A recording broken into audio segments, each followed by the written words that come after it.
need a little water. So I'll do my best, but a lot to say today, and hope it's meaningful.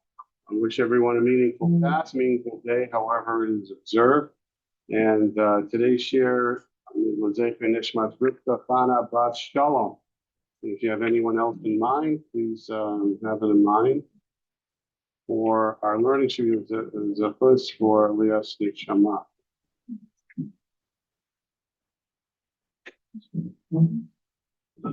Okay, so today's share is really going to be, in some ways, a kind of a conclusion to the last several weeks of shiurim that we've been given. Those of you who've been able to come on this journey with us, we'll see as we go along. We're going to take another turn and look at some of the shorashim and see what themes that emerge. And so I call it Har HaAvarim, the Mount of Avarim, as Moshe becomes Rabbeinu. So I'm going to start in Bamidbar 27, which is our Parshas Pinchas, and then we'll continue to look at sources in Pinchas, but then also extended later in Parsha in Sefer Bamidbar, and then also in Sefer Devarim. So we're not just going to stay locally in the Parshas Pinchas, but we're going to extend it into other passages that really reflect the theme that we are going to discuss. So in Pasuk 12 and 13 in Parak Zayin, Hashem says to Moshe, Ale el har ha'avarim hazeh. Ascend Mount Avarim, this Mount Avarim, Hazeh. So it seems like it's like a special mountain. It said Hazeh. Right? Whenever we have Hazeh, there's something direct, something that we can point to, something specific about this mountain, which is intriguing, right? And then Hashem says something interesting. Asher Nasati Livnei Israel, and look at the land which I'm going to give to the Bnei Israel. V'ra'isa, you're going to see it. V'nesavta elamecha, and then you're going to pass away. Kasher Nasaf Aron Afifa. And I can't help but feel a sense of poignancy and almost really sadness. And it's almost like putting myself in Moshe's shoes, not how I'm like, how can I be Moshe? But just to understand it on a human level, Hashem is telling him, okay, go up, look at the land, and then you will see it. And once you see it, then it'll be time for you to perish. So you have to see the land. He had just said in last week's parsha, what was Moshe prohibited from doing? From going into the land. So now Hashem has to say, before you go, before it's time for you to leave your human physical existence, but you have to look at the land. To me, in my immature perspective, I would say, well, if my mother has given me a birthday present and says, well, you can only look at it, but you can't have it, I wouldn't be very happy.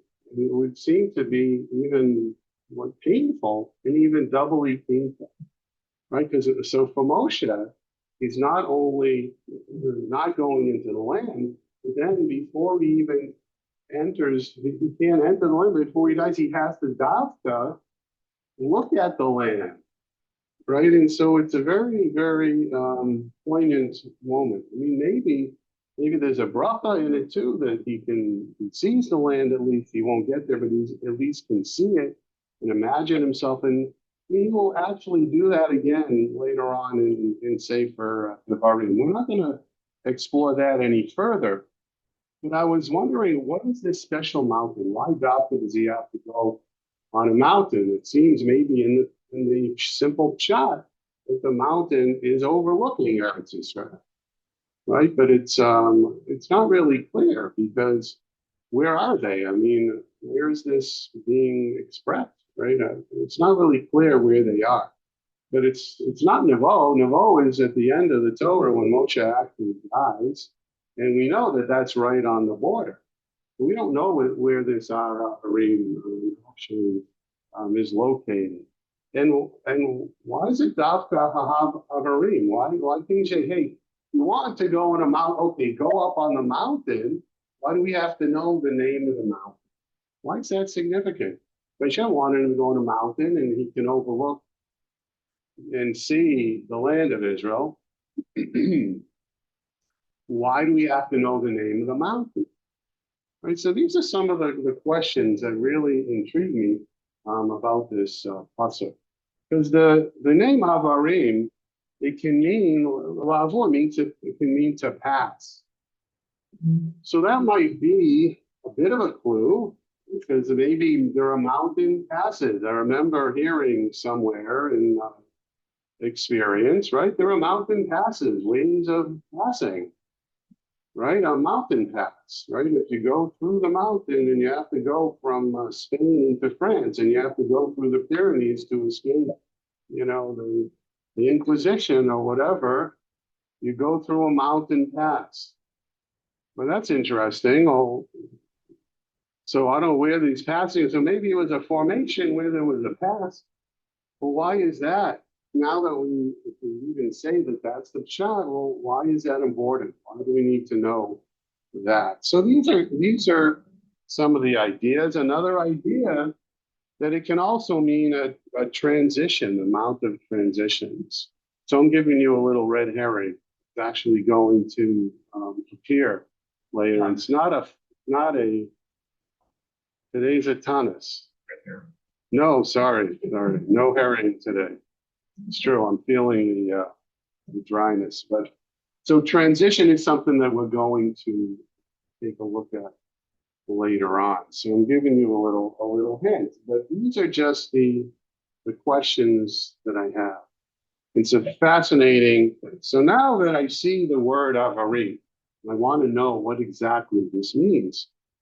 I began to notice that shoresh, ayin, bet, resh, is not limited to that word. And if we see the word ayin beis resh, then we kind of are clued in that there's more going on here.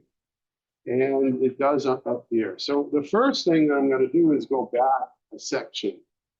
Because in Bamidbar 27, 7 to 11, this is the culmination of the episode of the Benot Slavka, right? And these individuals, very, very special women that showed great love for Eretz Israel, right? How did they show great love to Israel? Right, they wanted to get the holding from their father because the father did not have any sons. And in ancient Israel, the land holding passed from father to son. Well, what happened if you don't have a son? It's funny that the Torah didn't explain that from the beginning, but you see how sometimes Torah develops by the way. And in any event, the result was that Moshe asked the Shiloh. Moshe went to the Gadol Hador, the Gadol of all the doors. He went to Hashem. All right, Hashem, Shiloh, they gave the Shiloh, all the Basins didn't know. Then they came to me as they were supposed to, and I don't know the answer either. What's the answer? Give it to the daughters, give it to Benot Tzlopchad.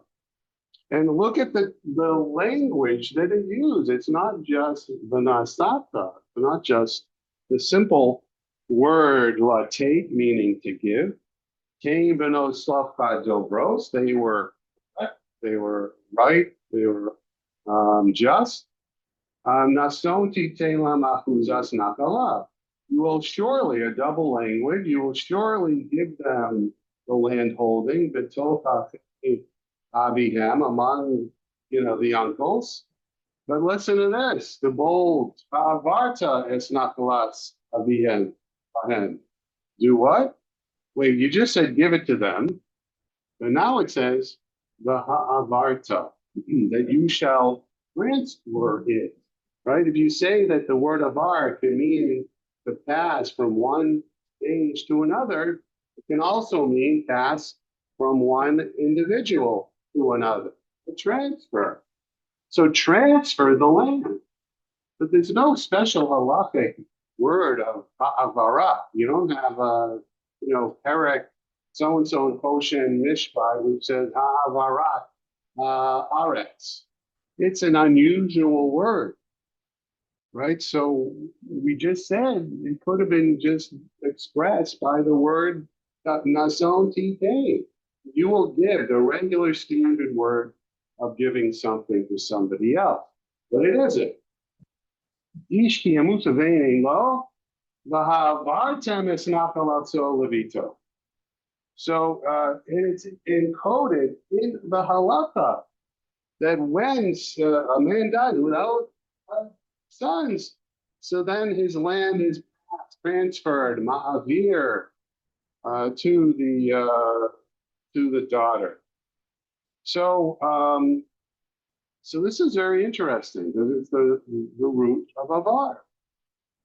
It might have registered in my consciousness when I was learning Pasuk 11. But when I get to Pasuk 12 and I see Har Ha'avarim in the next Pasuk, then the bell goes off in my head. Then the bold, it sticks out. It's like a neon sign flashing. Wait a second, we just saw that word a second ago. So this is really intriguing. So now we have Haravarim, but the previous pasuk said Va'avarta, you shall pass over the land. And again, the focus is on what? The land of Israel, the Eretz Israel, Eretz. So where does this come up again? So go on to page 2.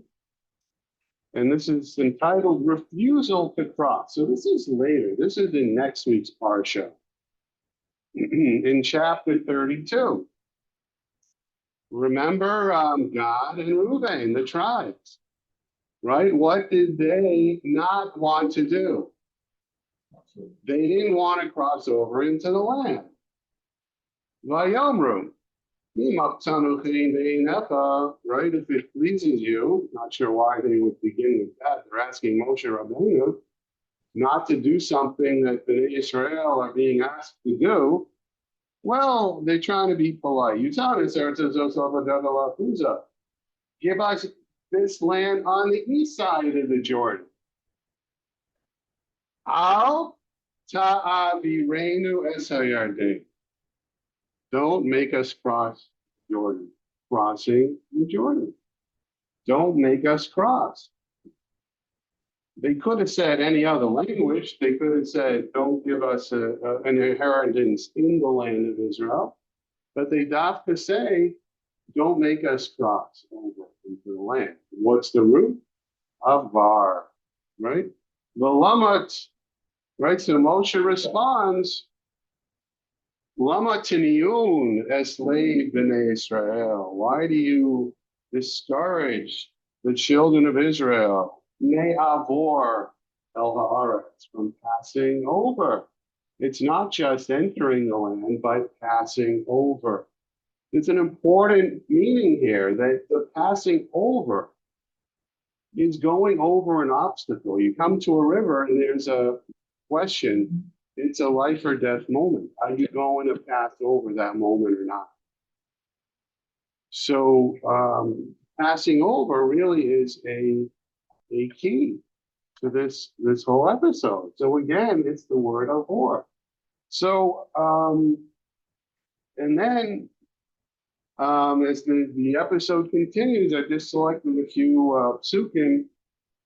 Kilod and Kalitam. Okay, so they will not inherit min aver layardain from the other side of the Jordan. Kiba nachalasenu elenu min aver hayardain mizracha. We'll take it on this side of the Jordan.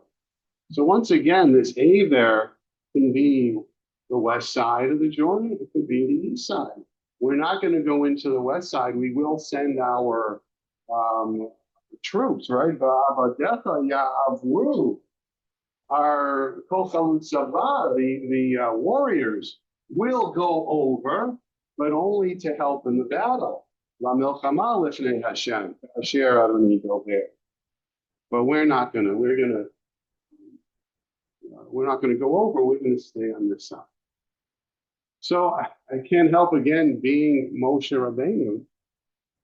And we just had a couple of weeks ago, we had a severe problem with the spies. The spies said something bad about the land of Israel. And they discouraged the rest of Israel from going into the land. This episode sounds suspiciously in another way of the same sin of the spies, right? And that's what Moshe was worried about. He's worried that the new generation might also be discouraged from going into the land. As we said last time, they were a new generation and maybe had a different mindset. They were not as troubled as Moshe might have thought. Maybe Moshe realized it and they worked out some kind of a solution. But then taking a look at it from the national level now to the individual level, what is Moshe thinking himself? Wait, just with the aftermath of the sin of the spies, and then there's the hitting of the rock, and I can't go into Eretz Yisrael. On a personal level, I can't go in, and I'm leading a people to go in, and now you don't want to go in. So it's questioning of Moshe's leadership again, and it's questioning his own personal relationship with this whole question. So for Moshe, this must have been a very difficult and challenging time to care for the Jewish people, but at the same time, not to lose the larger mission. And we don't see that there's any personal leakage. He doesn't seem to react in an individual, subjective way about that question. But I can't help but think that something like that might have been going through his head and his heart, right? So, and then because we continue, the evidence is in Devarim chapter 3. We read that in a few weeks, right? And this is the Eschanan. He prays to God to be able to enter the land. He hasn't given up. He loves the land of Israel and the Jewish people so much that he wants to go into the land of Israel. It's incredible. There's so many beautiful midrashim about how he expresses himself and how he explains and how he argues and how it means to him. And he says, Ebrana, right? Please let me cross over. Again, the word avar. Let me cross over. Let me pass over the Jordan into the land of Israel. And I will see Holy land. Asher Bever Hayardain. That's on the other side of the Jordan. So once again, I will pass over to the other side. Iver Evar. I will pass over to the other side. So once again, this language, this root, Avar, passing over, is emphasized with Moshe. Now seen through, right, these previous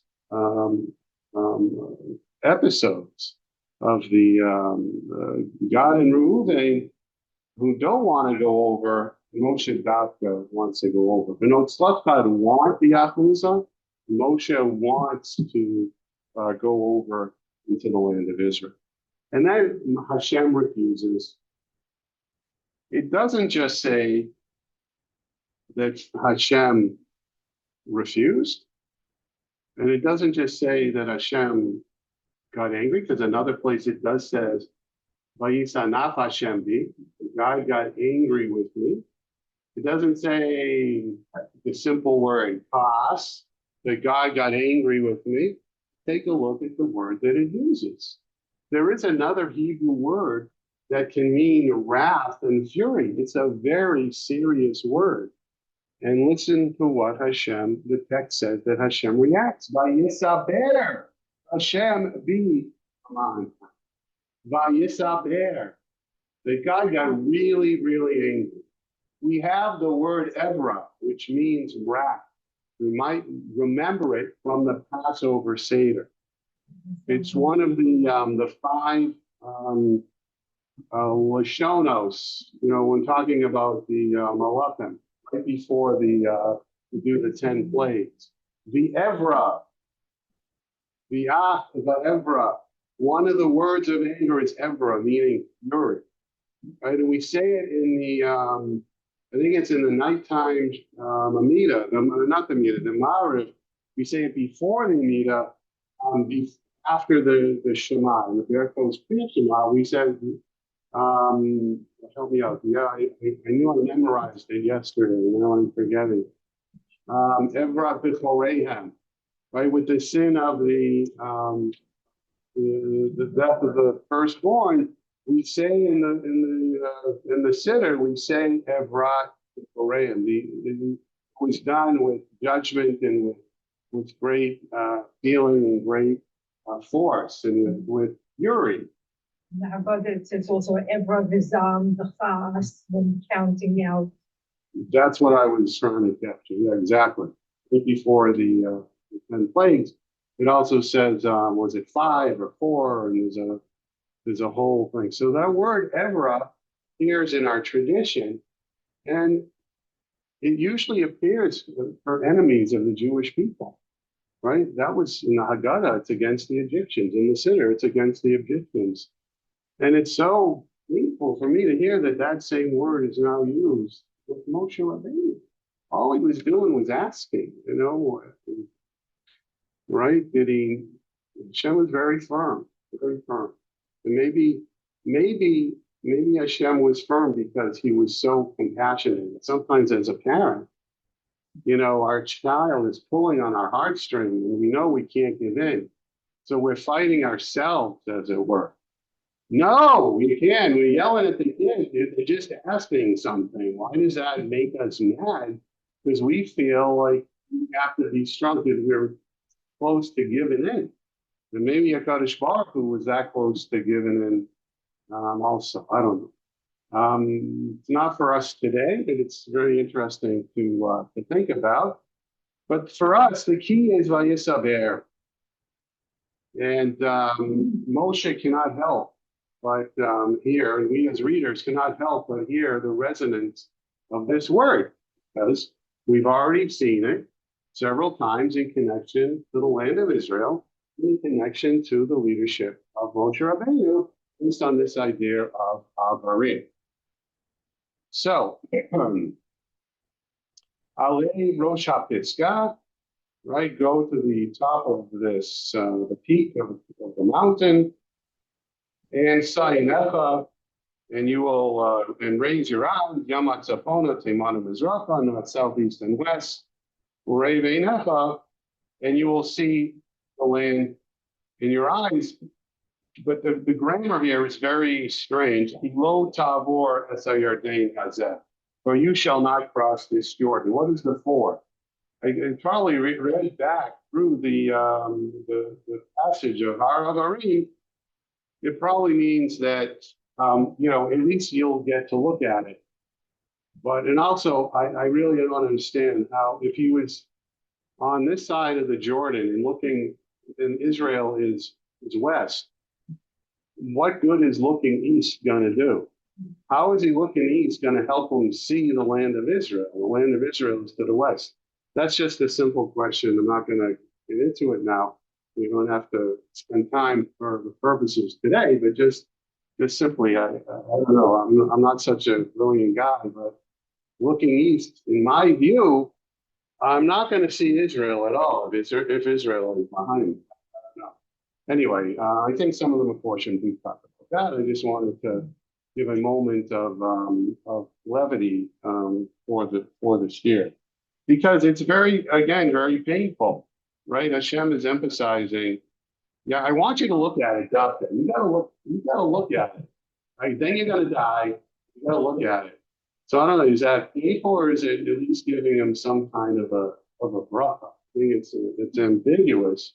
It can be a tease, right? So is it that Hashem is not, raises us a lot of questions. So without getting into the theology of it, because that's not what I want to bring out today, but just the point of view of Moshe Rabbeinu, right? And more than that, go over to page 3. Vitzav es Yehoshua. Not only you can't go there, right? Dafka, you're not going to go in. What? Guess what? Vitzav es Yehoshua. Command Joshua. As Caleb, I'm saying, give him all that strength you have. Who Yahweh? He's the one who's going to pass over, not just enter the land with the people, not just bring them in, but Yahweh. He's going to pass over B'fnei ha'am hazeh, before the people, not even the land of Israel, but right is going to pass before the people. Right, as it says in another pasuk, Yetzein v'yavo, right, and I think it's in our parsha this week. He assigns Yehoshua and says he's the one that's gonna go back and forth in front of the people, take my role. But Hashem uses the word Yavor, so now it has a double meaning because he's also going to go into the land. I'm not just saying he's going to go back and forth before the people. I'm going to doubly say, no, Yavor. Not only is he going to pass before the people, but he's also going to pass into Eretz Yisrael.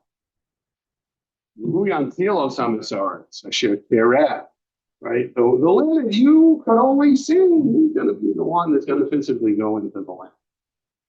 Again, Hashem must have something magnificent in mind that's certainly not cruel, right? So, okay. So chapter 4, once again, Hashem hitsanaf bi al divrei fem.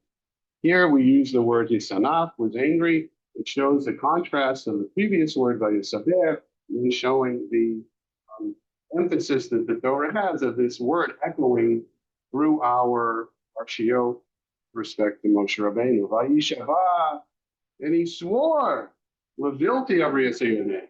Hashem's really doubling down. He swore that he's not going to do it. Right? I swear, Moshe, you're not going to go in. Again, I don't know. On a human level, I can only think that he wanted so much to do it that he had to take an oath. And that would have prevented him from kind of like, again, not our main topic here at all. But again, the emphasis is on Levilti Avri Esayardain. So I could not pass over the Jordan into the land of Levilti Boalar Tatuba. So it's right, the two things that he couldn't pass over and he couldn't enter the land. We see that the passing over is as crucial and significant as going into the land of Israel. And finally, in Devarim 34. This is at the end of the Torah and the end of Moshe's life. Again, he repeats Eresifa Be'inefa, right? This is the land which I have bequeathed and sworn to your ancestors and to the offspring after them. V'shama lo tzavor. Once again, you will not cross over. So, all right. So those are the resonances and echoes of the word of Ar that we have. So, so we wanted to try to kind of take stock. And where have we been? Where are we coming? And where are we going? So this is where I have the Moshe Rabbeinu. Throughout the chapters, everyone is crossing the inheritance of the land of Israel, right? It crosses, it passes, right? The notes left up, right? So the nachala of the family, the inheritance of the family now passes over to them. The tribes are going to cross over in Israel. Yeshua crosses over. God and Ruvain don't cross over, but that's the climax point. That's the tipping point where they send over the warriors, but they do not, and Moshe does not. So it's not true that only Moshe does not. We say God and Ruvain choose not to, but for our purposes, right? Only Moshe who wants to go over doesn't go over. So this is the conceptual shift. Because we're talking about Avarim, we're talking about passages, we're talking about transitions. But perhaps Moshe's final crossing is not geographic. That's what we've been emphasizing the whole time. We're talking about a map. We're talking about a place, right, from one side of the Jordan to the other. So, right, Moshe is not going to do that. But Moshe never gives up his role as a teacher, guide, and leader. And I want to emphasize that because I find it also really striking. We said before that he doesn't react emotionally to God and Reuben. He just says simply, why are you discouraged? You seem to be discouraging the people, right? He could have reacted, hey, I can't believe you're not going into Eretz Yisrael. It was promised to our forefathers. I can't go in, and you choose not to go in. I'm not going to get Zionistic or political. But he doesn't, right? He just calmly works out a solution. And in last week's portion, when Moshe is told, that he won't go into Israel, he immediately prepares the transition of leadership to Yeshua. It wasn't just in the passage that we said, but in last week's parsha, he's already picking his successor. Right? Talk about prescience and talking about not being emotional about it. I mean, that's not an easy thing to do, right? When there's a transfer of power politically, you have to. But from one to another, especially when there's a contentious election, in our country, that transfer of leadership is not always so easy and simple, right? But Moshe, it's what we say, glad. It's smooth as silk. It's like, I'm not going to, okay, I have to prepare the next person to take over. And he does it without even textually batting an eye.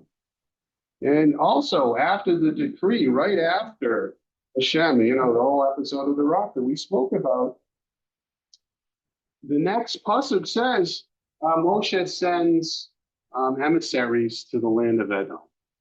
He's got to get on with the business of leading the people. Says, hey, just because I got a bad decree here, doesn't mean I can shirk my rights. My responsibility is to help the Jewish people take the next step, which is dealing with those nations that are on the east side of the Jordan, like Edom and the others. So he takes steps to continue the journey of the Jewish people. There's no crying, there's no lamenting, there's no wallowing. There's getting on with the business of leading the Jewish people. He never stops teaching and guiding. He's not a lame duck because it was never about his ego. It was never about him. It was never about his own image.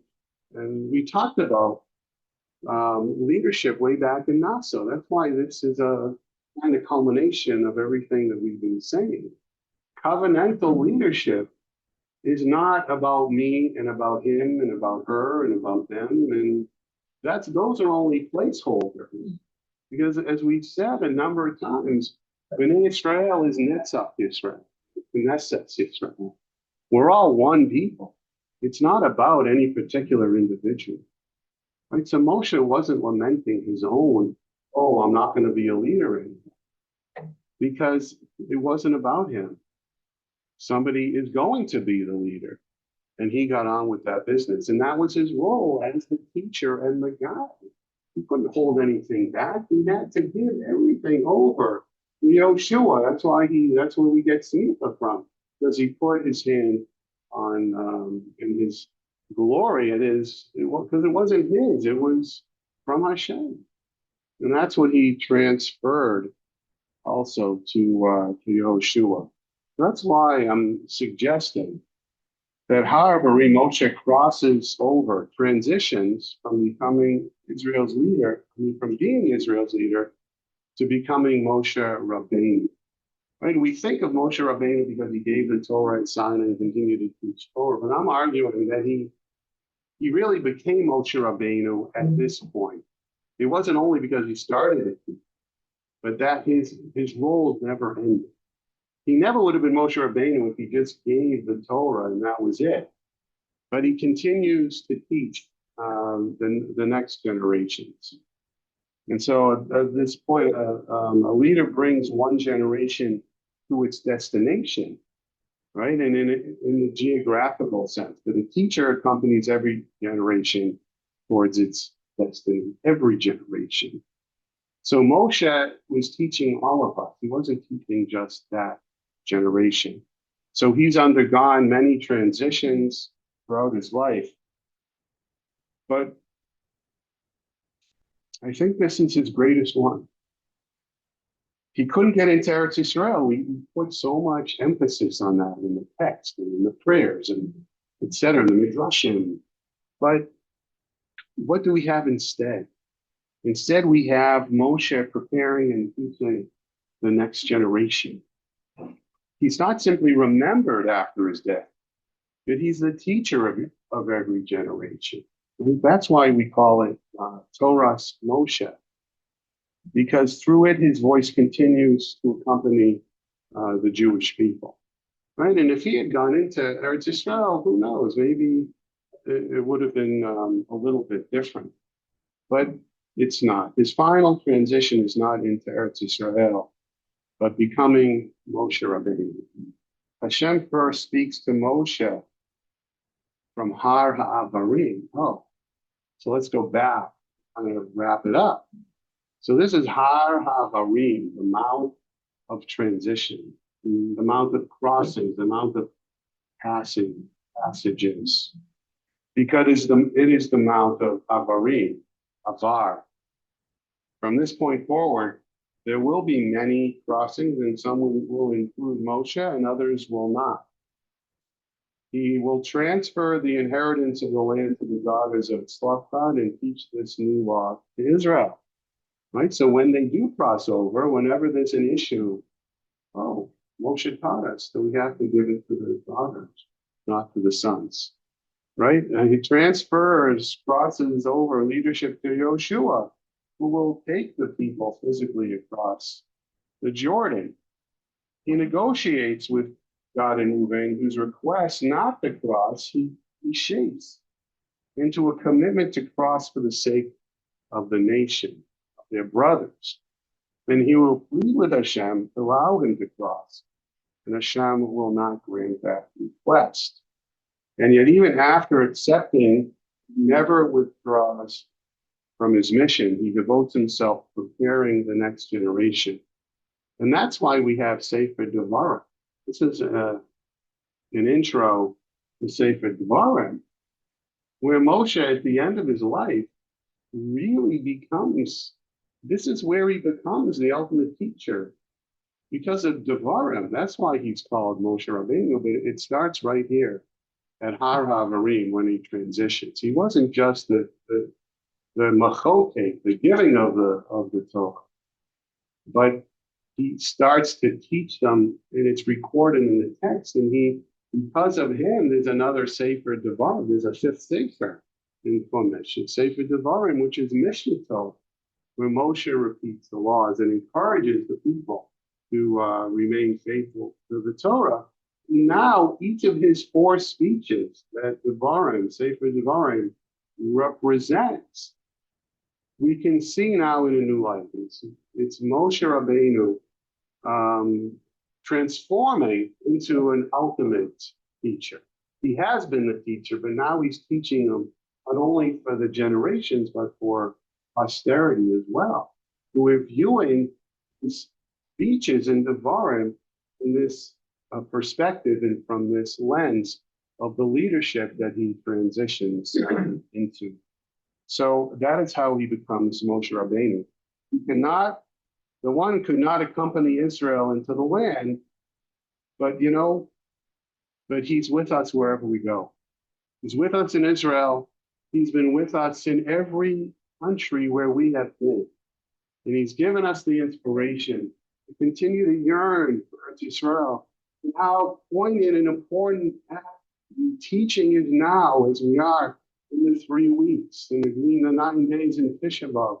We have Eretz Yisrael and we have to continue to be devoted to it and inculcate within us that spirit, that yearning of Moshe Rabbeinu, and one day Hashem will grant us our request.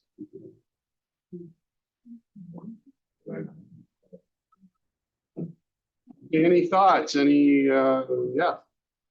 First of all, I really appreciate that conclusion with his transition leadership. You've given a number of examples of the Shoresh Ayin Vav Reish throughout the Midbar and other places. I was thinking he went up on Har Varim, then Shoresh is Avera, and he went up to that mountain because of his Avera. So this is another play on something. So I don't think everyone heard in Zoomland or elsewhere, but it's pointed out that Avera is also a transgression. I did think of that, but I didn't have a snappy comeback. No, it's the same. It's the same Shoresh, though. It's the same Shoresh. It is. And I don't have a good report to that, except. Well, on the other hand, though, we are all Ivrim, which is also that Shoresh. The other point is we're Ivrim, and so I was thinking of that too, but I thought it would muddy the waters a little bit. But now that you brought it up, and I had an inkling that somebody would bring it up, and we do have a few minutes, so I didn't want to make it bring it into the sheer proper. But this would be something that, if you're writing an article, you might hear in a footnote, but you don't want to, muddy it. So, yeah, so Avram, what was called the Ivri, right, the Hebrew, and according to the Midrash, it means to cross over, because it means the opposite. It's confusing because he was on the opposite side of the river to the whole world, right? So that's what Ivri means. It means you're on the opposite side of the world and you don't cross over to the other people, and the other people don't cross over to you. So it's a bit of a confusing image, right? Because what Avram ultimately, though, it's confusing because he ultimately does cross over the river to come into Eretz Yisrael in that sense. So it's a very confusing idea. Moshe is referred to as the Ivrim in Shmos. So he is called an Ivri in that sense, in a peoplehood sense, but not an Ivri in the sense of crossing over into Israel. But that's why it's a little too muddy for me to have brought that in. It would have been too confusing. But yes, Moshe is a Jew. He's an Ivri, even though he didn't cross over. But anyway, it's very confusing. All right, good point. So the Avera part, I don't really have an answer to, except to say that it's not really, it's not used in that language. It doesn't say that he was made an Avera. As we saw last week, we didn't use the term sin. We used the term, the punishment wasn't because of a sin, it was because of a consequence. So I didn't want to go there either, but it still bothers me a little bit. Yes. You said that Moshe is a teacher for every generation. Yeah. Contrasted that to a leader versus a teacher. Yeah, I think those kind of blend into one another. The leader is more of the in the sense of going before the people and answering their questions and taking them into the land and managing and governing, apportioning the land, let's say something like that. The teacher is more about the ideals of what it means to be a Jew. Torah, Destiny. the destiny, yes, they were all one people. They were part of the covenant. I may have made missteps. The people may have made missteps, but Hashem is there to still going to be with us. And we have this ultimate mission to fulfill of being the Mamlechet Kohanim, the Goy Kadosh. So yes, one more, yep. Just by the way, and we talked about the daughters of Tzlachah, which is transferring their property to them. In Massachusetts, at least in the Boston area, when you sell a property, you pass papers. You don't sell it, you pass papers. So they. Well, that's the phrase. Okay. So that idea it makes sense, right? It's here. Okay. Yeah. I just wanted to say that Moshe Rabbeinu really exemplifies what leadership is supposed to be, because leadership is not supposed to be about ego and about self, but rather about humility, which is why Moshe was called Ha'anak Mikol Adam. He was the most modest of all people. The leader has to put his mission before his own ego. And Moshe being able to stand there and bring the people and give over the leadership to somebody else is all part of what being a true leader is. It's not about the person standing there. It's about the goal and the mission that the leader is drawn to, Well, bringing people to. he embodied that, so Yes. that's where we learn. But we have the Moshe as the example, and that's what covenantal leadership is. I don't Unfortunately, know. too many leaders Okay, forget. I'm always talking about covenantal leadership, but I use it as like an analogy, which, yeah, well taken. I mean, on a human level, there's corruption, there's ego, there's Ego.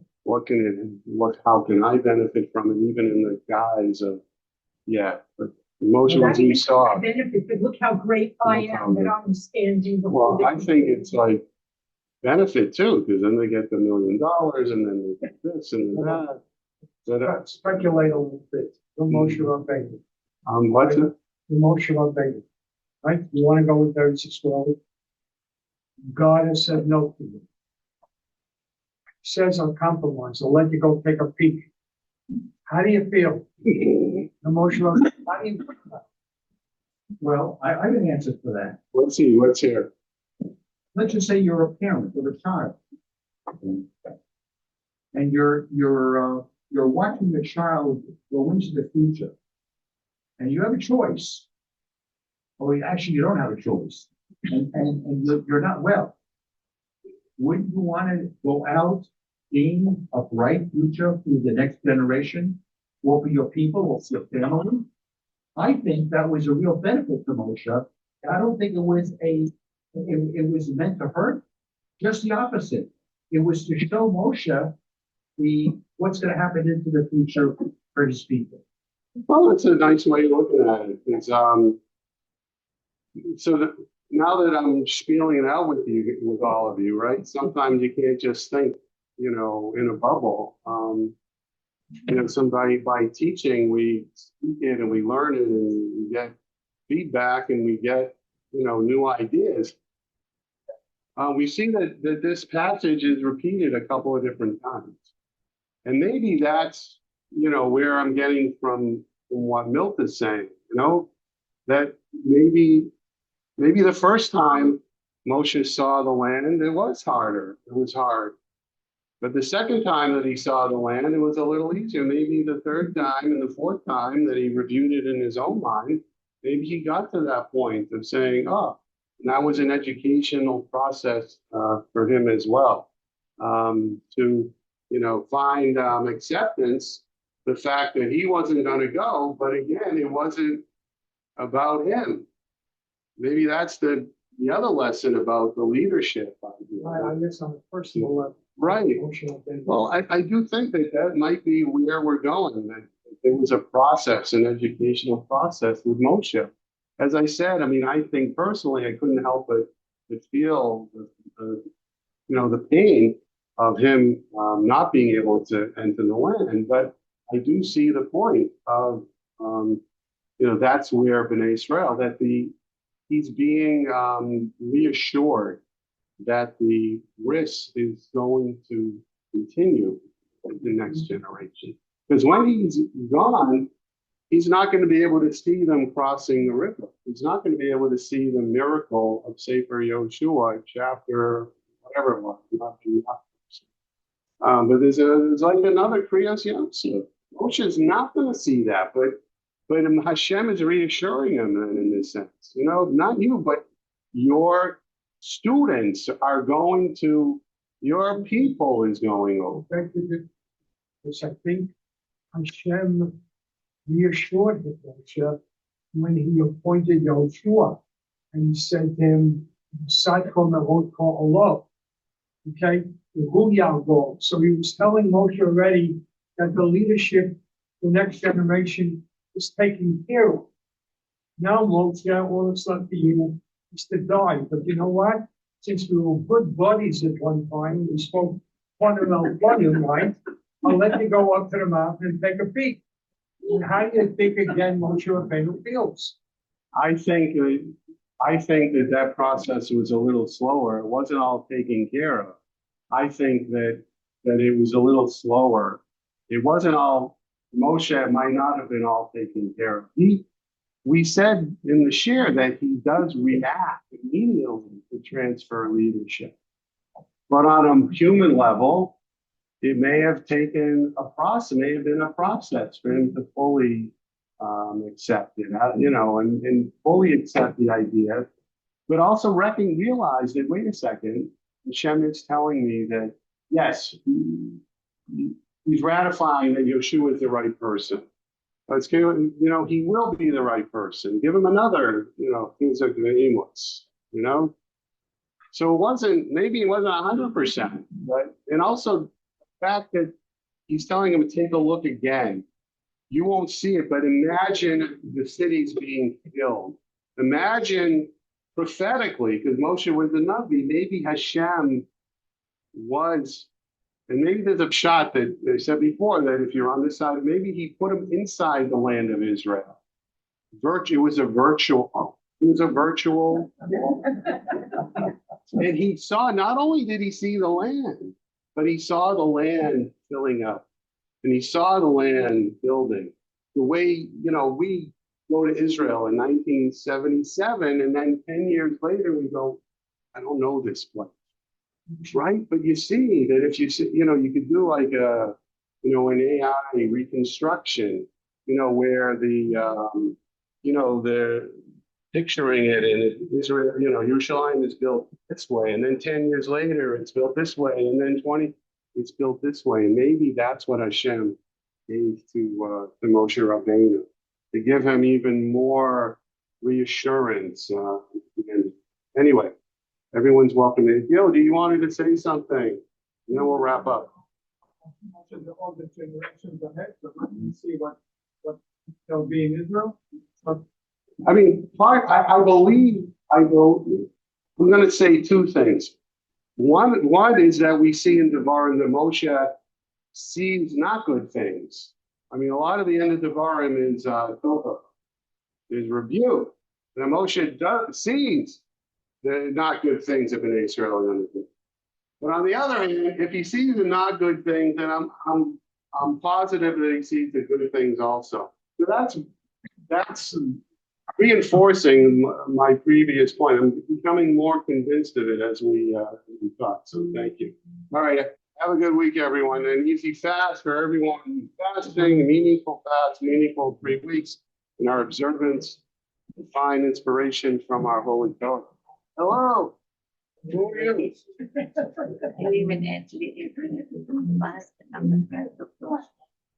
I'm from ESPP. So what's your name?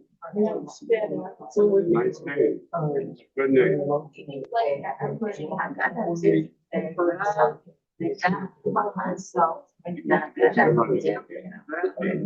Right.